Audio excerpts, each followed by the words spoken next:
Okay, so we are firmly going down because I think it's pretty clear to me. I'd be willing to make the bet that the media is on the side of vaccine mandates. Okay, they want the top-down control and the sense of theoretical safety that a vaccine mandate gives them in their own little bubble. And so that's why I think they support this. And I think, blowing up Ivermectin was kind of a method of many that they've undertaken to do that, whether we believe in vaccine mandates or not.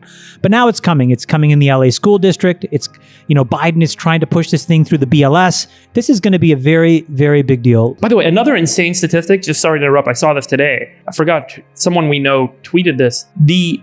Who wants to guess the ratio of administrators to doctors in the US healthcare system? 300 to 1. Yeah, I saw it 300 to 1. Yeah. 900 to 1 today. Oh my God. And that is up from 5 to 1 in 1970. By the way, think about it. Can I just build on what you said? 900 to 1. Your initial tweet said 300 to 1, and it ended in 2010, right before Obamacare passed. So from 300 to 900 was all Obamacare. Yeah, regulatory catch-up. Zach is shaking his head. Which, by the way, nothing against Obamacare, because I think, coming as a Canadian, I actually believe in subsidized healthcare, and I think the principle of Obamacare was great, but there was one fatal flaw, which is it basically said, okay, you know what, you're capped at the following margin. And the minute that people said, wait a minute, I can only have a 20% gross margin, what do? You just jack up the prices to basically jack up revenue. Because if you can only take 20%, you're going to take 20% of a bigger number than a smaller number. And so it completely burned the incentives for any healthcare company in the United States to do anything other than just basically walk prices up. And it's funny because if you look at the stock prices of these companies, you would have made more money being long United Healthcare than you would have been owning Facebook, Google, any of these other tech companies in the last decade. Crazy stat. When Afghanistan happened, we spent $2 trillion, 25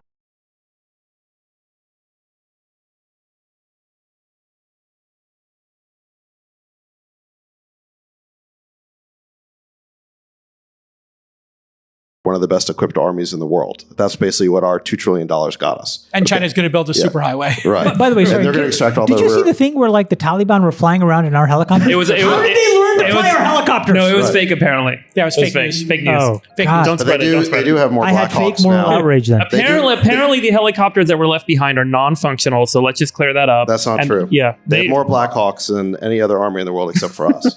Haven't you seen all the photos of them? They're all decked out in our Taliban? uniforms. It's incredible. Really? Yeah. Oh, yeah. They got our night vision goggles and the whole photos thing. on the internet.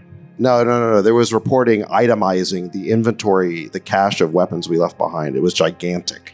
All right, let's It's a get to the question huge now. problem. The good news, bad news. Okay, so that's the bad news. That's what $2 trillion of government spending got us. The good news is I went back and I looked at how much money has been invested in the venture capital space over that same 20-year period that we were in Afghanistan. Yeah. And it roughly tallied up to about $2 trillion. I didn't know that, actually.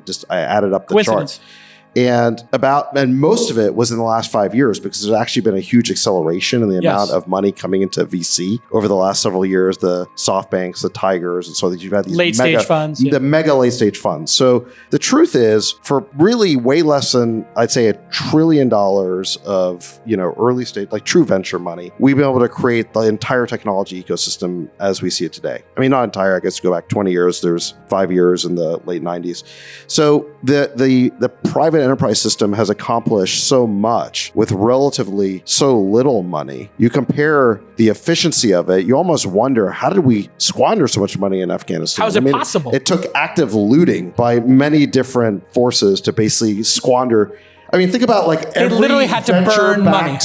Every venture-backed company Google, at every Facebook, stage Tesla, in the last 20 years, Uber, Airbnb. that's how much money we spent in Afghanistan. I mean, how much of that money went to line the pockets of private contractors and, warlords we were paying off? I mean, it was a giant kleptocracy, okay? The CCP is now moving to break up Alipay's business. This is after Jack Ma went on a holiday to learn how to oil paint. Thoughts, Chamath? Well, I think this is sort of like one other step in what we've been talking about for a while, which is that China is basically becoming a completely vertically integrated government where the public and private sector has no real clear delineation. And I think that that actually has a lot of implications to us because they export an enormous amount of technology and building blocks to us, and we have no recourse if those guys either change their mind. And this is sort of what pulls us into this next very complicated phase of geopolitics, because, for example, if they decide to cut us off, they will invade Taiwan. I've said this before, but I think that they will. And we will have no choice except to deploy troops into Taiwan. Because in the absence of the silicon that we need from TSMC and a couple of other manufacturers there, we have zero capability here. This is why you see Intel, for any second, when you guys hear an Intel press release that says they're investing $90 billion, do you not think, where does Intel come up with $90 billion? Right? This is a pull through from US government because it allows us to start to rebuild an enormous amount of critical infrastructure that we've left to other people. So, China is systematically decomposing and basically destabilizing all the China internet companies. They're going to control and inbound all of the critical resources. And we're going to have these really hard conversations unless this is, again, why I go back to, I don't believe what you said. Entrepreneurs are not enough of the solution. We need the government to step in with intelligence, not with anything other than that. They don't need laws necessarily. They just need to understand the problem. And then or get out of the way in some cases. Or step in and, for example, allow the regulatory capture to be disrupted.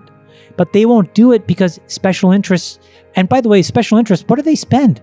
If you try to donate to a fucking congressman $4,000, $2,500, these people aren't spending $80 million to defend an $80 billion business. They're spending $80,000.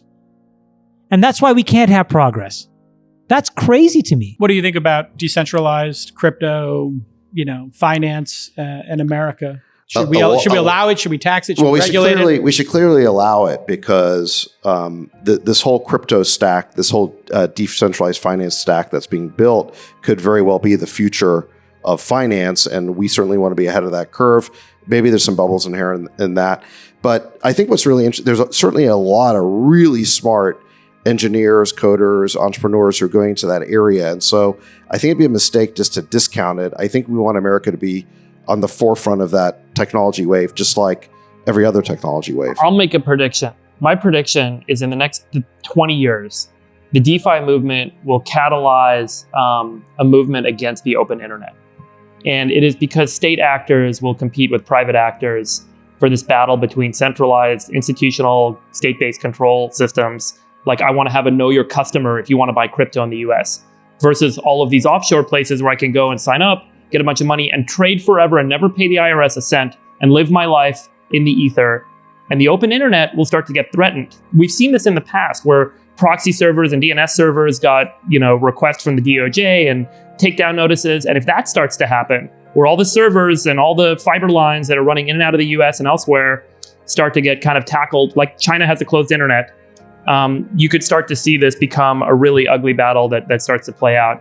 And I think we're not too far. I don't know if you guys agree, but I think the open internet is kind of going to be the great battleground to resolve this. Well, and the original battle was over information, and now it's over money and the dollar. Well, I think there's a really interesting point there, which is, I remember the late 90s, early 2000s, where the big technology investing wave was all about connecting people and goods into seamless global networks. And that's where all the investment went.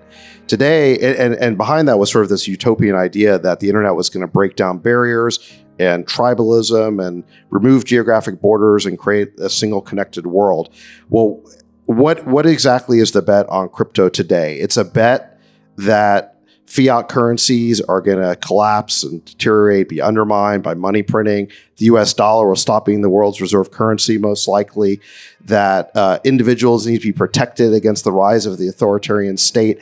These are the big themes of crypto. And if you think of major technology investing waves as essentially a prediction market on what smart people think the future is going to look like, it's pretty scary that we're going from a utopian technology investing wave to a very dystopian technology investing wave. It destroys capitalism.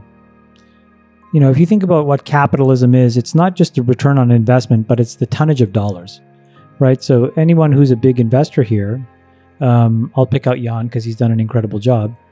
you're putting more and more dollars in for more and more dollars out. That's the pressure, Brad. These guys are under enormous pressure to get tonnage of dollars through the system in a productive way. And so, these guys are at the forefront. But when you look at, most of the projects on Solana, they're seeded with a few $1 million. And these are 60, $80 billion market cap projects. And so I don't know how capitalism survives in that world, number one. Number two, governance goes completely out the window because you're essentially replacing a set of norms that we've all agreed to about what a company is. It's an LLC or it's a C Corp that is incorporated with laws. There is recourse for you. You can go to these places and sue them. Now it's a DAO. It's a bunch of rules written in a blockchain. Here's how it all works. Here's how I make my HR decisions. Here's this, here's that, here's the other thing. And then you basically decompose everything into a service where it's recursive. You cannot build with me unless you make yourself buildable to others. Okay. So when you add all these three things together, I think to me, it's the most incredibly positively disruptive force I have seen. I think it will destroy wealth. I frankly couldn't give a fuck. And I think it's better for the world.